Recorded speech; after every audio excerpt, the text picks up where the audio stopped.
बिस्मिल्लाहिर्रहमानिर्रहीम। अस्सलाम वालेकुम। बनी इसराइल में एक शख्स था, इसका कोई लड़का ना था। जब घर से निकलता तो किसी लड़के को देखता तो इसे धोखे और फरेब से घर ले आता और इसे मार देता और अपने घर के तहखाने में डाल देता। इसकी बीवी इसे इस काम से मना करती थी, लेकिन ये इसका कहना ना मानता और बाज ना आता और कहता था, अल्लाह मुझसे किसी चीज़ का मुआवजा करता तो इस दिन करता जिस दिन मैंने फ़लाँ फ़लाँ काम किए थे। इसकी बीवी कहती थी कि अल्लाह ताला तुझको छोड़ने वाला नहीं है।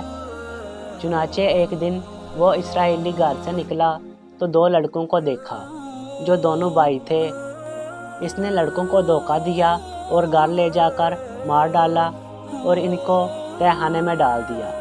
इन लड़कों का बाप इनकी तलाश के लिए निकला तो वो लड़के ना मिले। फिर वो बनी इसराइल के नबी के पास गया और इनसे ये वाक़या बयान किया तो अल्लाह के इस पैगंबर ने फरमाया, इन लड़कों का कोई खिलौना है जिससे वो खेला करते थे। इसने कहा, हाँ है, इनका एक छोटा सा कुत्ते का पल्ला है जिससे वो खेला करते थे।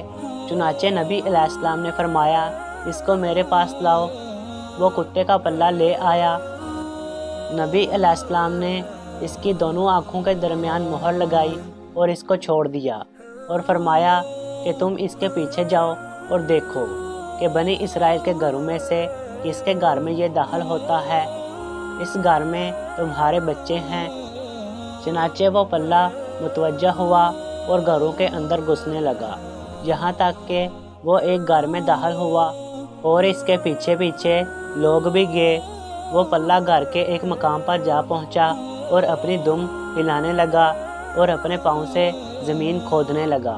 तो लोगों ने इस ज़मीन को खोदा और इन दोनों लड़कों को इस हाल में देखा कि वो दोनों भाई कत्ल किए गए हैं। इसके बाद लोगों ने इस नबी को इस मामले की इतला दी और मुजरम शख्स को इनके पास लाया गया।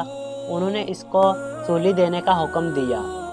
चुनाचे जब इसको सूली दी गई तो इसकी बीवी इसके पास आई और कहा, क्या मैं तुमको इस काम से ना डराती थी और तुझको कहती थी कि बेशक अल्लाह ताला तुझको ना छोड़ेगा।